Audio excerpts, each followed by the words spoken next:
Good afternoon. I'm Dan Freed, director of the Harvard Center of Mathematical Sciences and Applications.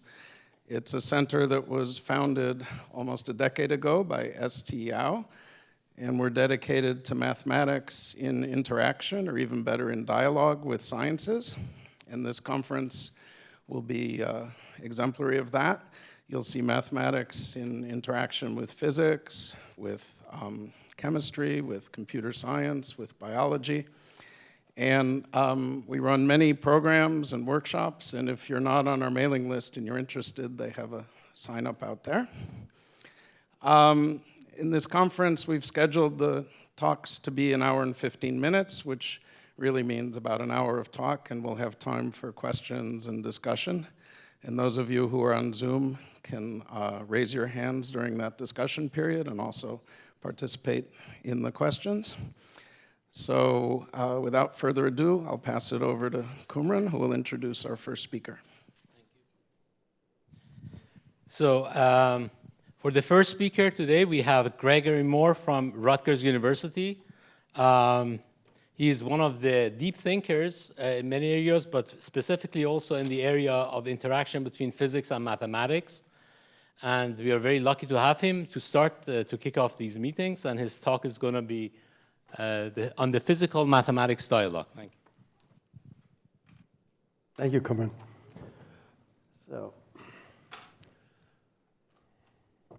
So mathematics and physics have been interacting for a long time.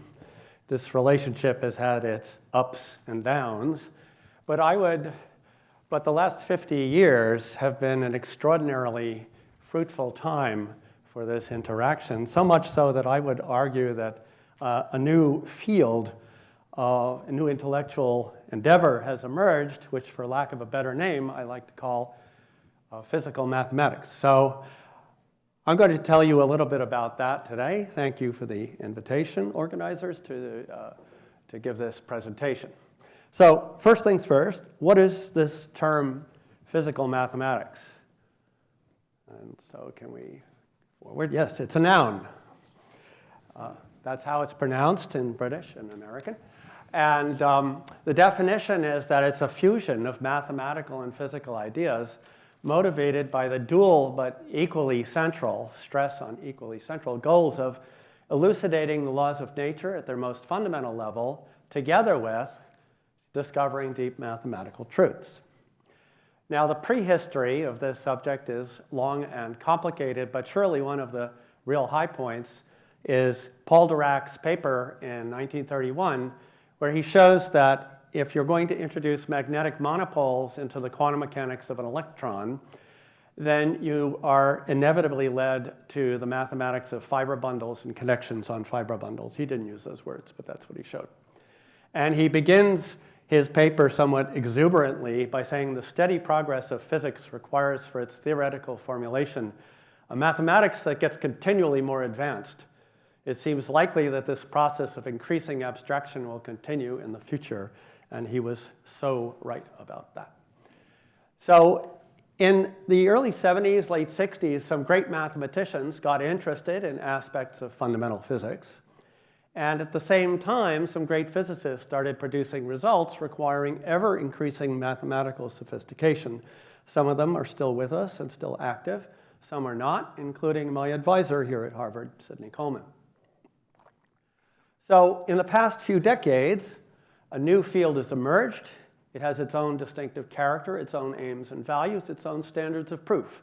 One of the guiding principles is certainly the discovery of the ultimate foundations of physics, as predicted by Dirac, that has led to ever more sophisticated mathematics.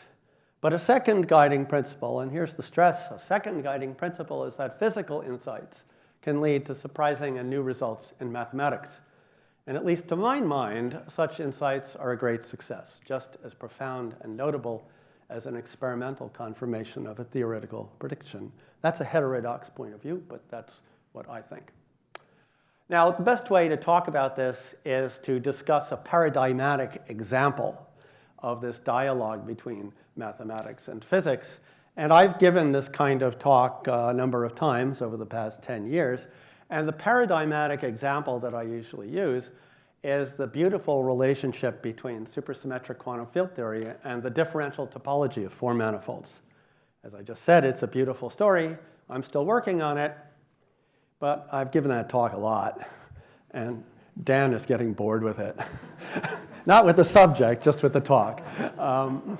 So I had to find another subject. But about a year ago, Dan and I and a number of other scientists wrote a review article sort of taking a snapshot of the field circa 2022. And I can open up the table of contents of this paper, and I could choose any of these subsections as a basis for a talk, a good story. In fact, many of them would be a good basis for a course which is 1 or even 2 years long. Notice geometric Langlands is 6.3.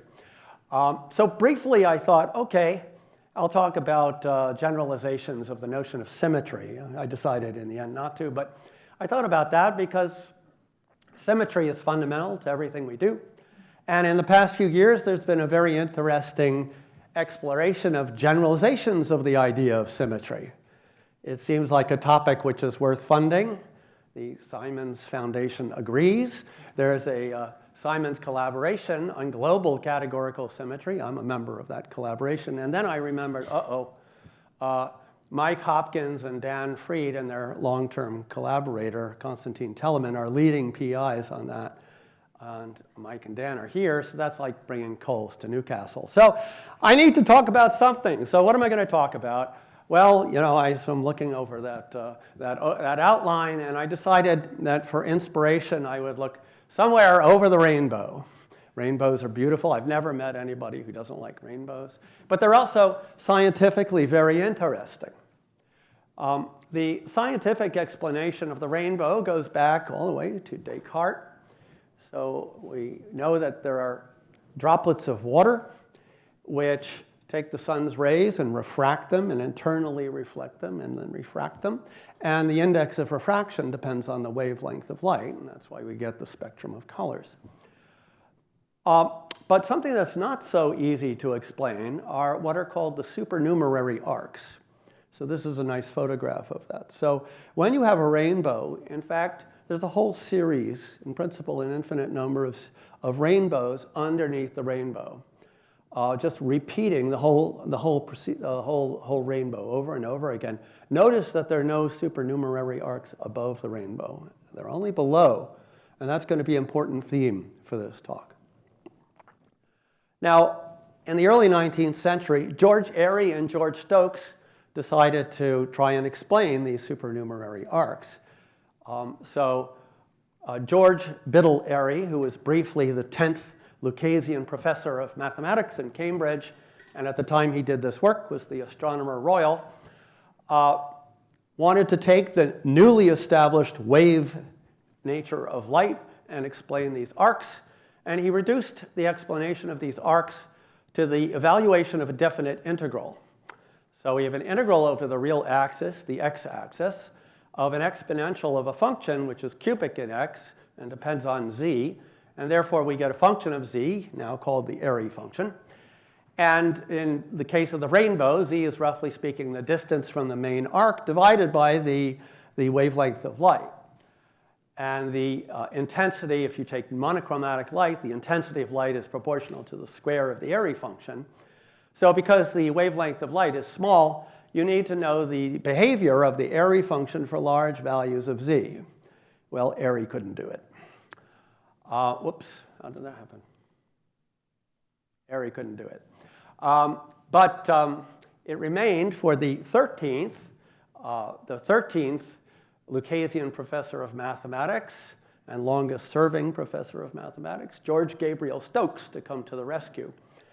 And it wasn't an easy rescue. It took a number of papers to get that. In the first paper, he basically invented the saddle point or steepest descent or stationary phase approximation to get a good approximation for large values of z. And using today's techniques, this is what the Airy function looks like. And you see it confirms observation. There's a number of peaks with decreasing magnitude and nothing on the other side, a rapid decay. And that's what we see. So what is this saddle point approximation? We teach it to our undergraduates all the time. So we take this function f, and we look at the saddle points, or the critical points. That's the derivative of f with respect to x is 0. It's an easy equation. It has two roots. Those are the two saddle points. Now, when z is positive, x is pure imaginary, and so the leading approximation is just the value of the integrand at the saddle point. So we have e to the minus and plus 2/3 z to the 3/2. And Stokes said, well, let's take the decaying exponential. That gives this green function here, which, as you can see, for large z is an excellent approximation. On the other hand, when z goes to minus infinity, he took both saddle points. He took a linear combination of them to form a sine function. And you see that the red curve, the sine function, is an excellent approximation to the Airy function. So while he was doing this work, the first paper, Stokes, who was primarily interested in the applications of mathematics to the physical sciences, wrote to Arthur Cayley, who was a pure mathematician, about his work. And he says, Thompson and I are at present writing to each other about potentials. And then he goes on to say, how horrible you would think it to prove, even in one's own mind, a proposition in pure mathematics by means of physics. Well, I was reading a thesis about Stokes' work, and this quote just jumped out at me, because today that horrible idea is at the heart of physical mathematics.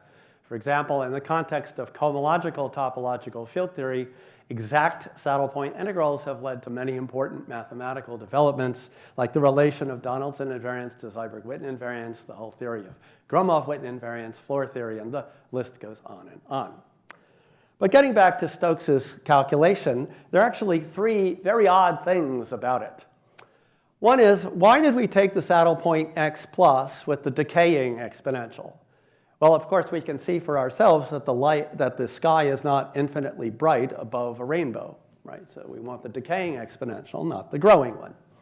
But if you're just confronted with a problem in calculus, how do you decide to choose x plus and not x minus or some linear combination as a matter of principle, other than you don't like the answer with x minus?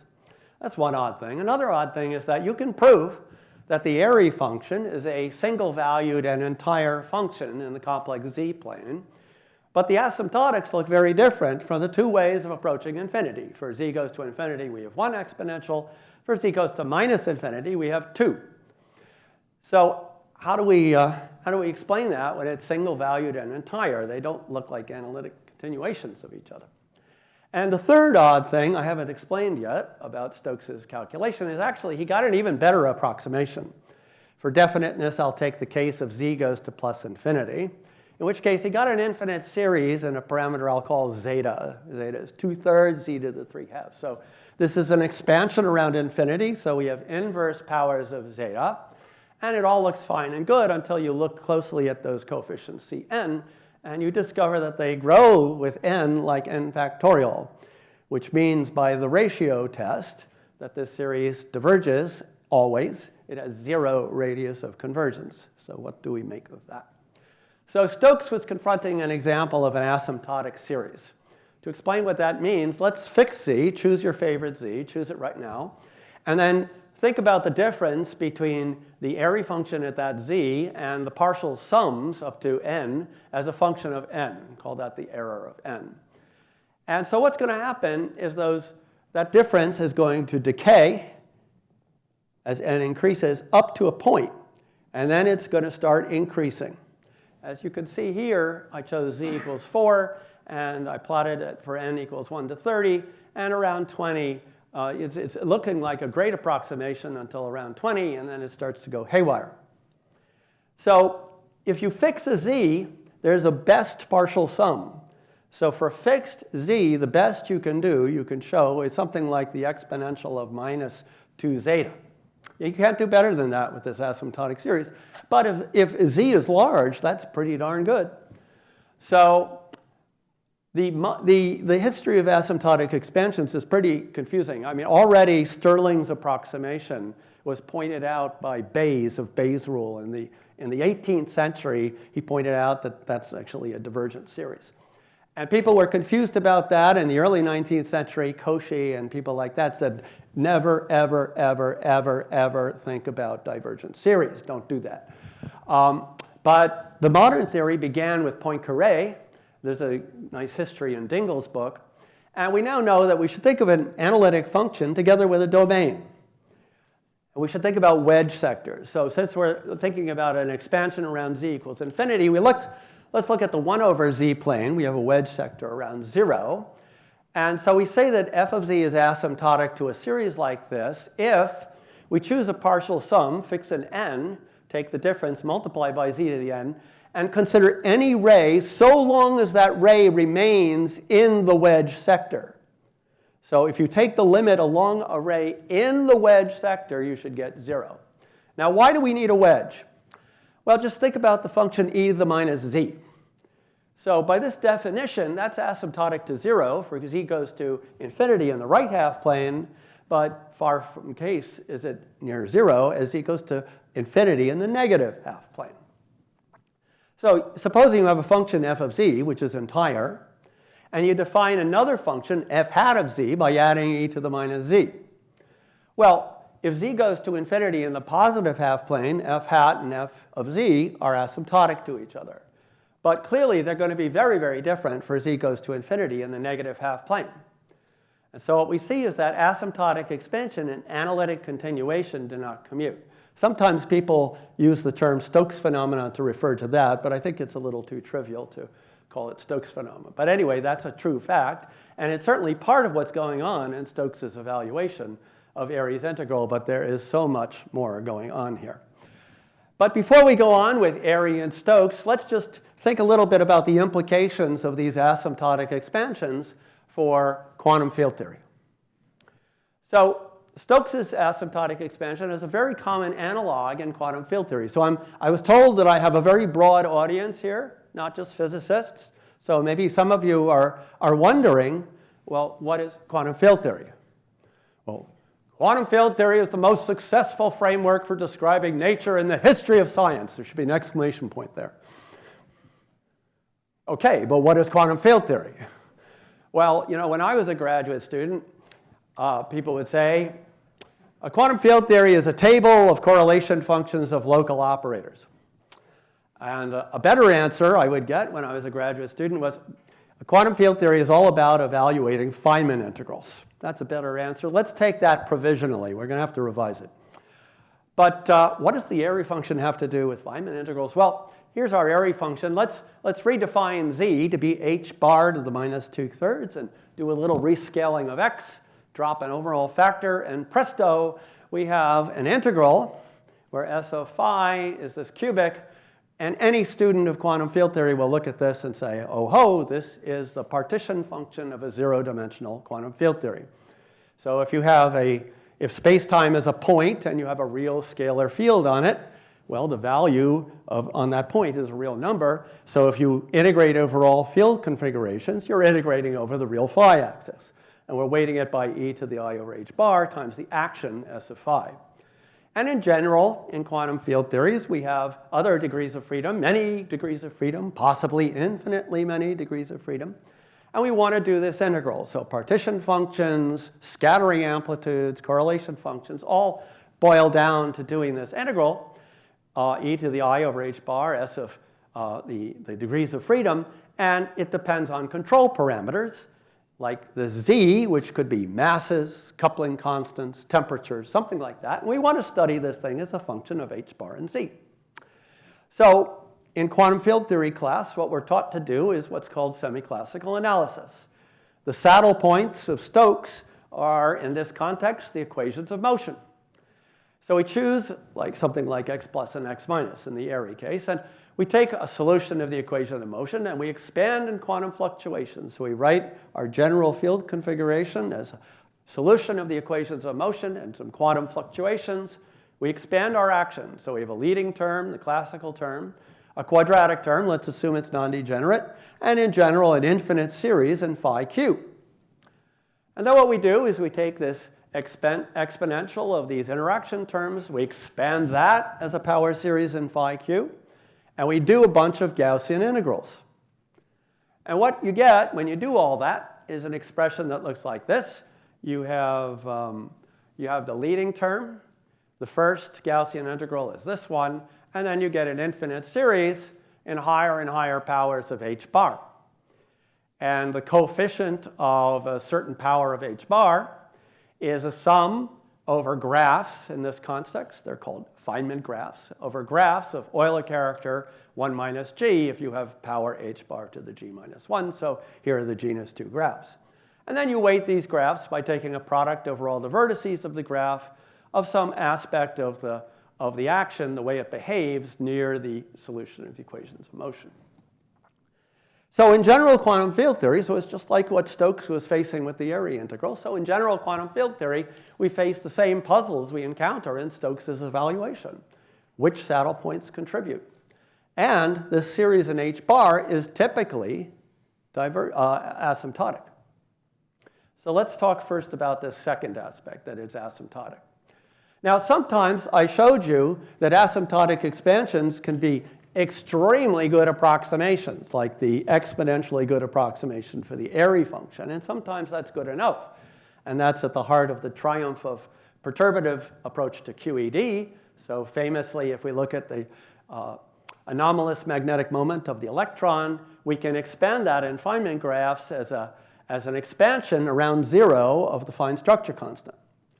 But that's an asymptotic expansion. But so what? You know, if you are heroic and evaluate tens of thousands of Feynman diagrams and you include the effects of the standard model, you can get extraordinary agreement with experiment. But sometimes this doesn't work so well. For example, in non-abelian gauge theories, this theory of the strong interactions, quarks and gluons at large distance, this doesn't work well. Because you have the analog of this expansion, but now in the fine structure constant for the strong interactions, it's still an expansion around 0, but this alpha isn't small. So perturbative analysis does not tell the whole story in general. Non-perturbative effects can be important. For example, in QCD, you won't find confinement. When I was a graduate student, that was perhaps the central issue in modern fundamental physics, and today it is still the fundamental issue in modern fundamental physics, which isn't to say that we haven't made progress. In this physical mathematics dialogue that we've been having in the past few decades, it has revealed special classes of theories and special aspects of theories that do allow non-perturbative analysis. And it typically involves ingenious and relentless pursuits of the consequences of symmetry. Some of my favorites are 2D rational conformal field theory. That wasn't me, because I'm supposed to press the bottom button to get it back. So that wasn't me, so I can't do anything about it. Well, 2D integrable models, aspects of supersymmetric gauge theories, for example, the work of Zyberg and Witten.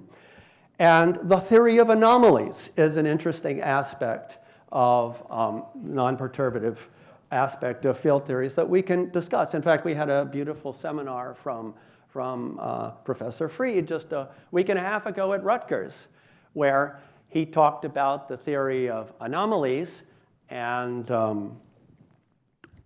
how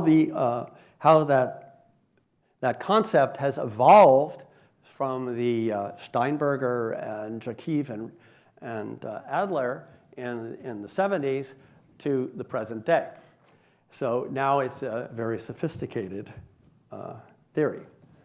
Now let me try and remember what's on the next slide. So that was just the rest of this slide. So what would happen logically, huh? Yeah.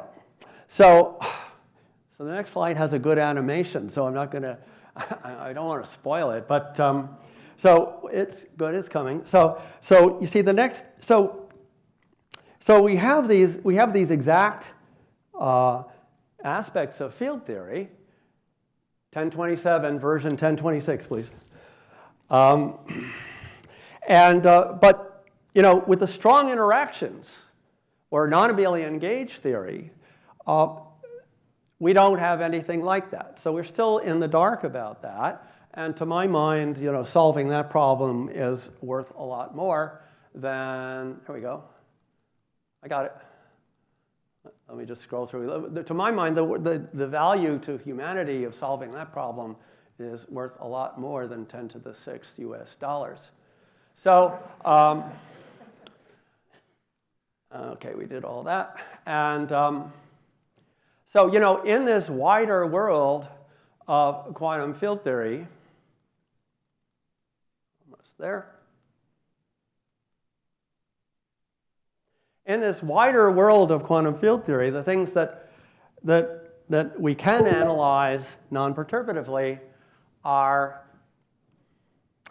precious and few. So to paraphrase the rock group climax, you know, precious and few are the exact results we two can share. Okay. Now it won't go forward. There we go. Okay. So now so this is an indication that the textbook formulations of quantum field theory are inadequate. So it won't go forward. Well. Sorry, give me 1 second. I'm just trying to get this back on the Zoom. Yeah, so if I can't control it, then it's hard to give the talk. So one of these things is putting the theories with non-trivial renormalization group on a firm mathematical footing has been extremely difficult. If it's extremely difficult, maybe we're thinking about it the wrong way. A second aspect is that there is so much more to a quantum field theory than just the correlation functions of the local operators. A QFT is not a table of correlation functions of local operators. A full description, we now know, involves non-local defects associated with curves in space-time and their generalizations. Now, I already dismissed the table of local operators, but I said another answer I would get as a graduate student was, well, you evaluate Feynman integrals. Now, to evaluate the Feynman integral, I needed those phi alphas, and I needed an action, S of phi alpha. But on the next slide, number 3 in green, will say that we know very well that there are now some, I'm going to put that theory to the test. We know now that there are some important quantum field theories do not have action. I was wrong. It's in brown. Some quantum field theories have no description via an action principle, but I still can't go backwards and forwards. Some quantum field theory have no description via an action principle involving fundamental field degrees of freedom. On the other hand, we can also have an embarrassment of riches. Some quantum field theories have many different action principles involving totally different field theory degrees of freedom. So clearly, the action is not a good starting point for defining quantum field theory, unlike what I was taught. I have to unlearn everything I was taught. So another aspect that suggests that we're not thinking about quantum field theory correctly is that, as maybe you'll hear about this from Nima Arkani Hamed, important physical observables like S-matrix amplitudes encode causality and locality in highly non-obvious and non-trivial ways. We would hope that a good definition of QFT would make that more obvious. And finally, as I hope I get to at the very end of the talk, there are non-trivial field theoretic phenomena that have non-trivial geometrical reformulations. And that's been an important theme in the last few decades. Okay, so what is quantum field theory? Well, there are many different approaches that people are taking these days. One of the ones that I like, which is relatively new, is the functorial approach. And the basic idea is this. Physics tells us how states evolve from the past to the future. So a physical state of a system in n space-time dimensions is, well, a description of the way things are at fixed time and is hence associated with a spatial slice. That is an n-1 manifold, space at fixed time. So if we want to predict the future from the past, we have to have an initial spatial manifold and a final spatial manifold, and we have to have a space-time interpolating between them. So mathematically, that's called a Bordism, so it'll look a little like this. And then because of locality, we want to have some cutting and gluing rules. So this approach allows very easily non-trivial topologies in space-time, and as you see from the cutting and gluing, we also get topology change in space. Now in quantum mechanics, the description of physical states involves Hilbert spaces. So to a spatial manifold, we have to associate a Hilbert space. And so there's going to be an initial Hilbert space, a final Hilbert space. If we're given an interpolating space-time and a theory on it, then we have to have a rule for mapping one to the other. And quantum mechanics tells us it should be linear. And then if we start implementing those locality constraints, we find that there are various conditions on this linear map. So if you give this very, very simple idea to a bunch of mathematicians and give them 30 years to think about it, they come up with a definition of a quantum field theory. It's an n-dimensional quantum field theory. It's a monoidal functor from an n-dimensional Bordism category to a monoidal n category. I'm not going to try and explain those words. That approach has had many, many successes. And again, leading experts in that approach are Dan Freed and Mike Hopkins, and also Mike Friedman, who I think is joining the CMSA. But does QCD fit that framework? And what about the other 6 reasons I gave for why for thinking we don't really think about quantum field theory quite the right way?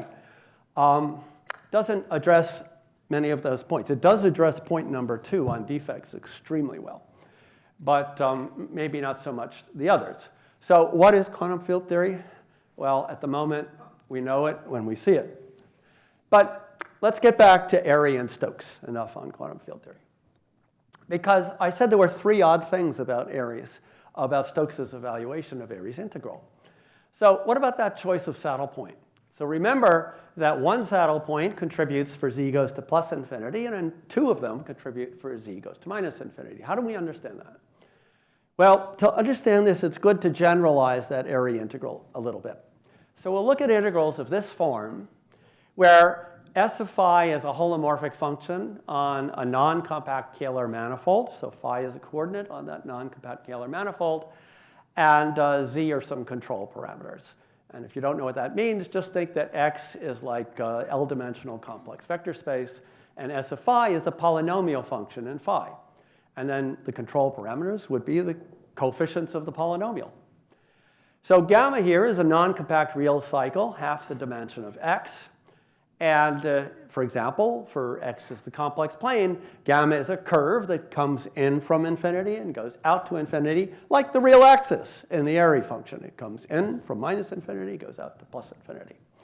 And finally, k is 1 over h bar in quantum mechanics and 1 over the wavelength in optics. So what cycles should we use so that this integral is well-defined? And once we have a well-defined integral, what can we say about the k goes to infinity asymptotics? Okay, so let's first make this integral well-defined. So here's our integral. So we want it to converge. Gamma goes out to infinity. So we should look at the absolute value of the integrand, and that's the e to the little h, where little h is the real part of k times s. And so what we want is that as we go out to infinity along gamma, h should go to minus infinity and not plus infinity for convergence. And then by Cauchy's theorem, once we say how gamma behaves out at infinity, we can deform gamma by a finite amount continuously, and the integral won't change. So technically, the integral is only a function of the relative homology class of x relative to the region at infinity where h is sufficiently negative. Okay, so for example, in our friend the Airy function, here's the action. And there are 3 regions in the complex x-plane where the real part goes to minus infinity, and 3 regions where it goes to plus infinity. And so we could take a contour like that, or like that, or like that, and that's about it. And in fact, those are not all linearly independent. In relative homology, they add up to 0. So there's a 2-dimensional space of integrals. Now, how do we think about these cycles in general? Well, to quote a beloved Harvard professor, Raoul Bott, Morse theory is indomitable. And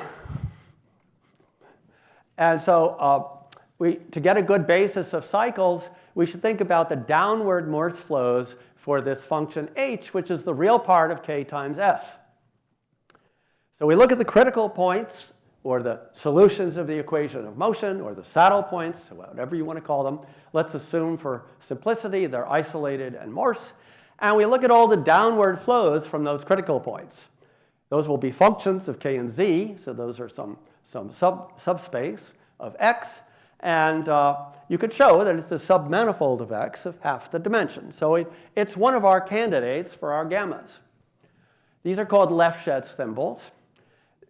Because we have a holomorphic function S, these Morse flows are also Hamiltonian flows. So you see X is a Kähler manifold, which means it's also symplectic. So not only are they Morse flows, gradient flows for this H, but they're also Hamiltonian flows for the imaginary part of K times S, which means that there's a conserved quantity all along this Lefschetz thimble. And so the steepest descent manifold is also the stationary phase manifold. So you can prove the K goes to infinity asymptotics, and they're given by the good old Feynman diagram expansion. So if we take these integrals for a Lefschetz thimble, we get the good old Feynman diagram expansion.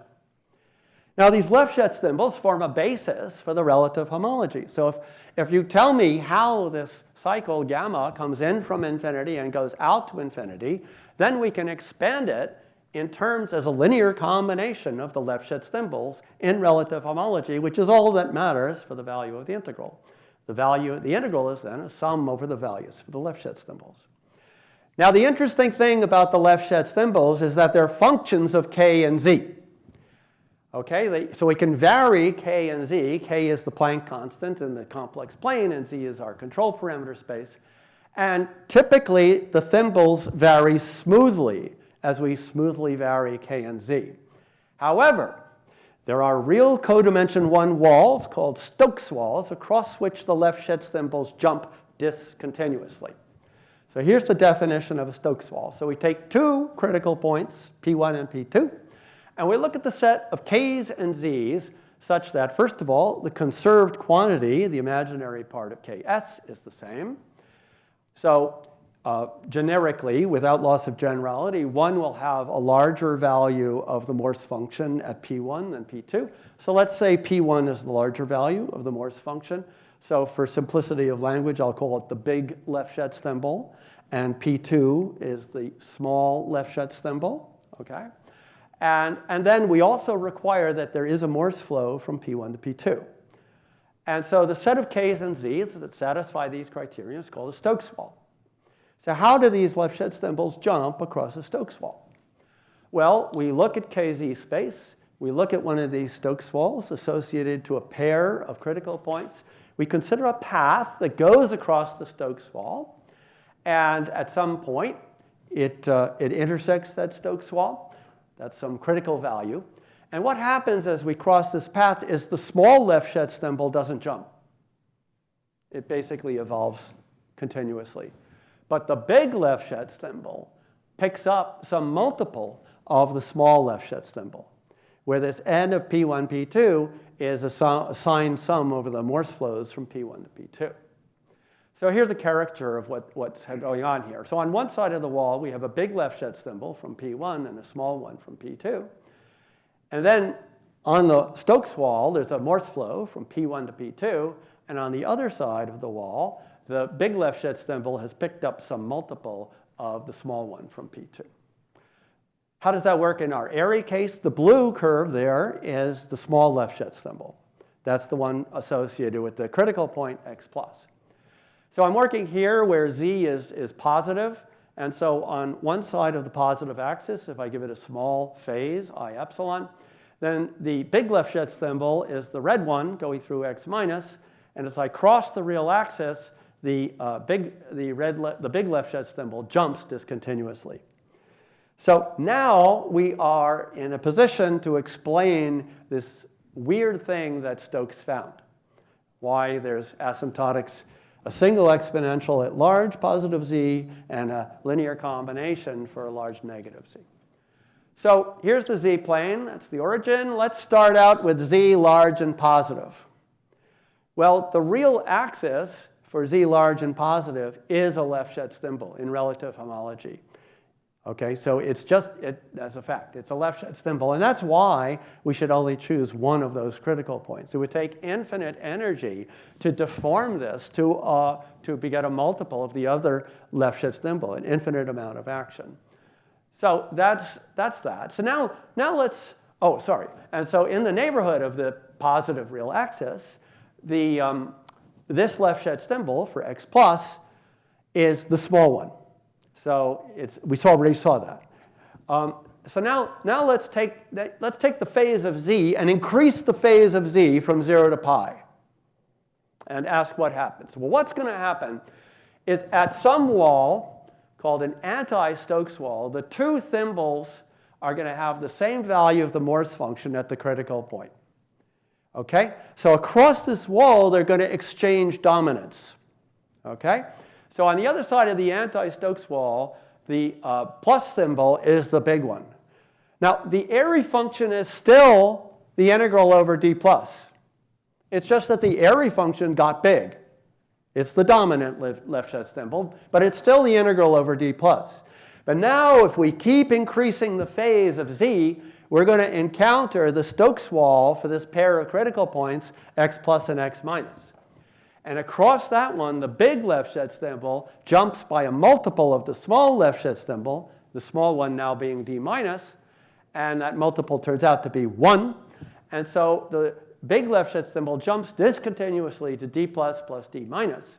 So if we keep increasing the phase of z, we'll get to the next anti-Stokes wall where the two thimbles have equal dominance, and so one of them isn't much bigger than the other, and so we have a sum of the two. We have to take a sum of the two. In general, if one is bigger than the other, we could forget one, but here on this wall, we have to take a sum of the two. Now, I don't know if you understood all the details of that. If you didn't, it's my fault. I didn't explain it very clearly. But, you know, it's just an intrinsically subtle thing to understand. And indeed, I got this quote from a very charming article by Michael Berry called Smoothing a Victorian Singularity, where he quotes a letter from Stokes to his fiancée. This is in 1857 when he's writing the second of the papers on the Airy function. And he says, when the cat's away, the mice may play. You are the cat and I am the mouse. I have been doing what I guess you won't let me do when we are married, sitting up till 3 o'clock in the morning, fighting hard against a mathematical difficulty. Some years ago, I attacked an integral of Airy's, and after a severe trial, reduced it to a readily calculable form. He's talking about the invention of the saddle point method. That's the 1850 paper. But there was one difficulty about it, which, though I tried till I almost made myself ill, he is talking about the second phenomenon, this discontinuity of the Lefschetz thimbles. So it's just a very subtle thing. So put differently, what we're saying is that if we take the Airy contour, it can be expanded as functions of Lefschetz thimbles, but the coefficients are discontinuous in z. And so that is Stokes' great discovery, and that is what's often referred to as Stokes' phenomenon. And for those who know about supersymmetric quantum field theory, this is a very good model for BPS state wall crossing. And so it continues. So Stokes' discovery has echoes right up to the present day research, the topic of BPS states. Now, let's see. How am I doing for time? We started a bit late. We had an intro. OK, I think I have a few minutes, right? OK, yeah, that's good. So you might be wondering, why did I spend so much time talking about 19th century mathematics? Because the Airy integral of the 21st century is Chern-Simons gauge theory.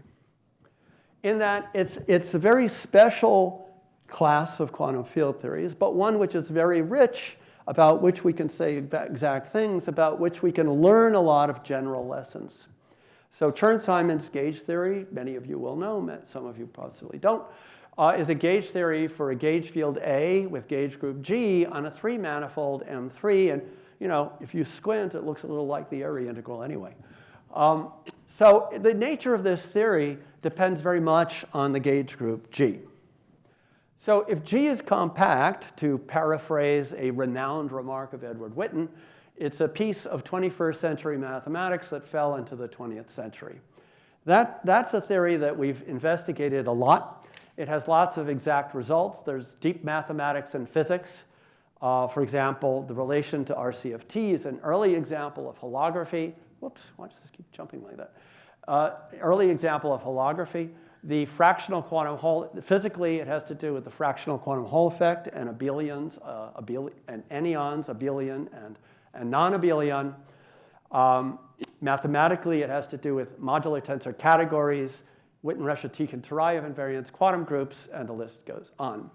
But in the wider universe of all quantum field theories, this is definitely among the precious and few. Now, already generalizing G to a finite dimensional non-compact Lie group is a very challenging thing to do. There is much less is understood about it, but there is a growing literature. Here's a partial list of people who have written really excellent papers about this subject. But it's a subject which continues to be a really cutting-edge subject. It will lead to new three-manifold invariants, shed light on hyperbolic geometry. Possibly it will tell us something about three-dimensional quantum gravity. And for those who know about this distinguished six-dimensional theory, the 2-0 theory, it's closely related to that. So it's also related to another very popular topic in mathematics called knot homology. And the relation goes a little bit like this. You choose a complex gauge group, G. You choose a three-manifold and let curly X be the infinite dimensional space of complex G gauge fields on M3. And you take a Morse function, which is the Chern-Simons function itself. And that's enough data to define a Landau-Ginzburg model. And if you start thinking about BPS states in that theory, you're led to a physical formulation of knot homologies. And also, if you think about those BPS states, you're led to some very non-trivial PDEs, Hades-Witten and Kapustin-Witten PDEs, whose analysis is very trivial, and the most important progress on those is here at Harvard from Cliff Taubes. A nice conjecture about these theories is that if you think about the branes in the category of A infinity category of branes in this Landau-Ginzburg model, its homotopy class is a three-manifold invariant. And if I think about a knot inside that three-manifold, there's a distinguished brane, and the endomorphisms of that is an A infinity algebra, and its homotopy class should be a new colored link invariant. So I made this conjecture with Tudor Damafta, Davide Gaiato, Ahsan Khan, Andy Knightsky, and Fei Yan. And well, nobody's taken it up, but I think, well, Dan asked me to talk about interesting directions for future research. I certainly think this is one of them. Okay, so let me say a few words about Stokes and differential equations. How much time have I got? About 10 minutes, I guess. Okay, because I would be remiss not to talk about this subject. So you might be sad to hear this. We've only told half the story of Stokes' phenomenon. Stokes' phenomenon plays a very important role in the theory of differential equations. Just to give some indication of how that goes, let's start out with the one-dimensional Schrödinger equation. So we consider a particle on a real line, some potential energy, U of x, and it's at some energy E, and then classically the particle exists between these turning points x1 and x2, and quantum mechanically we have to solve the Schrödinger equation. And then we want to find L2 normalizable solutions, which only exist for special values of the energy, and that's the energy quantization problem. Let's zoom in on the classical turning point x2 and expand U of x around that classical turning point and rescale z a little bit. So the Schrödinger equation becomes this differential equation in blue here, and we want the solution that decays in the classically forbidden region. And there's only one small solution, which is our friend the Airy function as e goes to infinity. So that might make you suspect that Stokes' phenomenon has something to say about differential equations. So that's what the wave function, the quantum wave function, universally looks like near a turning point, which leads to the startling prediction that there's a non-zero probability that everybody in this room will suddenly find themselves trapped in this bottle of water. Sadly, we have more serious catastrophes to worry about, but the fact that that's overwhelmingly unlikely is one example of Stokes' phenomenon. Now, for more general Schrödinger equations, we should think about the WKB approximation. So the way that goes is we introduce an unknown one form, lambda x dx, and we make this ansatz for our wave function. We insert it into the Schrödinger equation, and you get this first-order nonlinear equation for lambda of x, the Riccati equation, Well, you see, this term is small, so you can start expanding this in powers of h bar, and this is what you get. And there are 2 square roots of p, so there's a basis of solutions. But they're formal solutions because this expansion in h bar is typically asymptotic. So there's a way of resumming asymptotic series called Borel summation, which will work provided you allow yourself to continue h bar into the complex x-plane. And when you do that, you find that these Borel summed solutions do exist, but only in angular sectors on the complex h bar plane. And they're discontinuous across those sectors. So that's the second version of Stokes' phenomenon. How is it related to the first? Well, you can solve the Schrödinger equation with Feynman's path integral. So this is the beginning of something called the exact WKB method, which got started in the 1980s by a bunch of people from Europe. And it starts by considering the geometry, and I stress geometry, of the leading approximation. So if you drop the h bar term and rename lambda sub x by y, you get an equation y squared equals p of x, which is the equation for a Riemann surface sigma that double covers the x-plane, C. So exact WKB is all about the geometry of flat connections over this Riemann surface sigma and flat connections over C and the relationship of these flat connections to each other.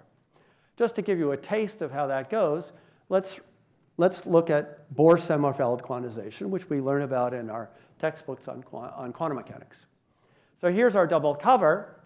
And so if I take a contour around the 2 turning points, which are the branch points for the double cover, then that lifts to a cycle in this Riemann surface sigma. And the lambda, the one-form lambda, it involved the square root of p, you might remember. So it's really only well-defined as a one-form on sigma, not on C. And so we could take this lambda and look at its period on this gamma, and Bohr-Sommerfeld tells us that it's got this quantization. Well, we could re-express that equally well by this equation here. And the way to think about this is really the condition on the holonomy of a flat gauge field on sigma. So the exact quantization, the solution of the quantization of the energies of the Schrödinger problem, is really a condition on the holonomy of an h-bar modified flat gauge field on sigma. So that's an example of the geometrization of an important problem in physics. The important problem in physics is the quantization of the energies in the Schrödinger problem, and we can geometrize that in terms of these flat connections on this double cover sigma. So amazingly, all this turns out to be closely connected to exact results in 4-dimensional supersymmetric gauge theories, Hitchin integrable systems, and hyperkähler geometry. We don't have time to go into all that. A lot of people have been involved here at Harvard, and also I've been involved, and my involvement has mostly been with 2 brilliant collaborators, Davide Gaiato and Andy Kneitzke. And this is just one example of a general phenomenon, which is the geometrization of important field theoretic or physical phenomena. So what I started to talk about was this subject, but over the last decades, we've seen some other very important examples, like strong-weak coupling dualities. They can be very beautifully geometrized. If you compactify M theory on a torus, right, then the diffeomorphism group of the torus becomes, or at least disconnect its modular group, becomes the group of strong-weak dualities in type 2 string theory, things like that. ADS-C of T and holography is another great example where lots of important phenomena in field theory have been turned into geometrical problems. Origins of gauge theory. So Qumran Vafa is one of the inventors of F theory. And in F theory, the origins of gauge groups is reduced to questions of algebraic geometry. And the list goes on. So, but my time does not. So let me summarize. Well, you know, it's hard to make predictions, especially about the future. It's hard to say which directions will be fruitful and which will not. But I think one thing we can say is that physical mathematics is alive and well. One thing I stressed before is that we want but don't have the perfect definition of quantum field theory, not even close. And finally, I'll leave you with this thought, which is, I rushed it a bit at the end, but lots of important field theory phenomena have reformulations, geometrical reformulations, and why is this so widespread and effective? Well, thank you for your attention.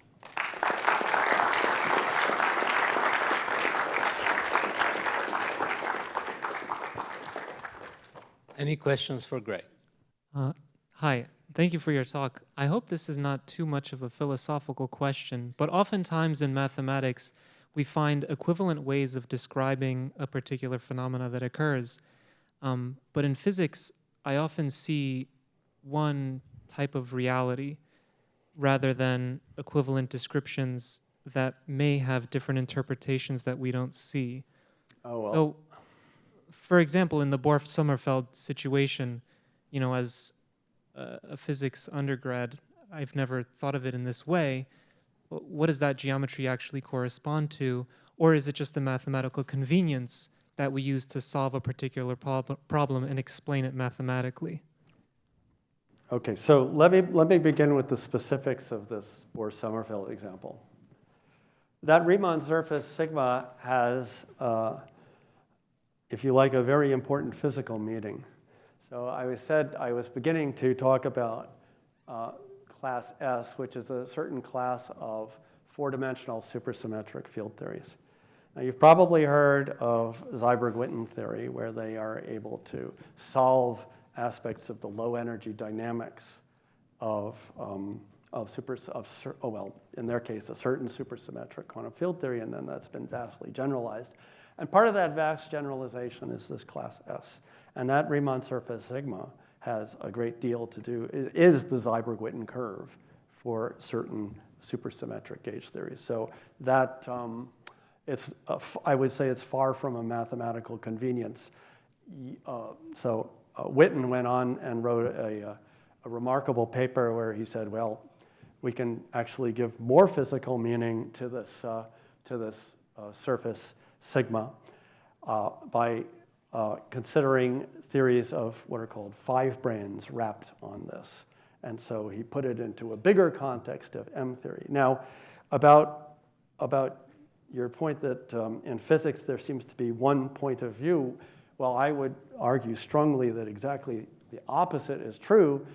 We have these famous strong weak coupling dualities, for example, where there are totally different points of view of the same phenomenon that can be very, very useful. Or ADS-CFT is a wonderful example where we can describe the same physical phenomenon by general relativity in some space-time and a conformal field theory, or more generally quantum field theory, in some other totally different, not totally different, it's related in terms of conformal boundaries and so on, but very different other space-time. So there can be very different points of view, and that's been one of the driving things, that we had to have very different ways of approaching the same physical phenomena.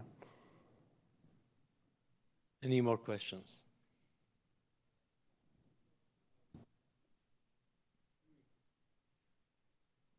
This maybe sounds like a bit too mathematical point of view, but of course, there's this modern Riemann-Hilbert method where one gets very, which is used in random matrix. I didn't catch that. There's a modern Riemann-Hilbert method which is used in random matrix theory, and in fact, it's quite important because if you don't do a rigorous analysis, you really get the wrong answer. So I'm just curious if now what you were talking about. Of course, when you were talking about Stokes phenomenon, of course, there's rigor behind that, and I think that certainly caught my attention.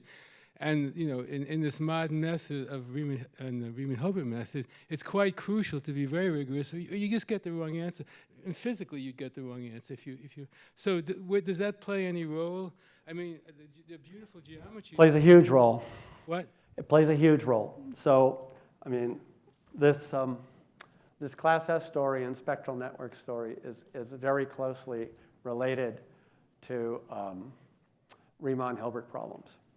And so one of the things I did, for example, with Andy and Davida, was explain how to construct hyperkähler metrics and solve Hitchin integrable systems by using Riemann-Hilbert methods. Now, as to rigor, it's been tested extremely well. Are they rigorous theorems about the hyperkähler metric?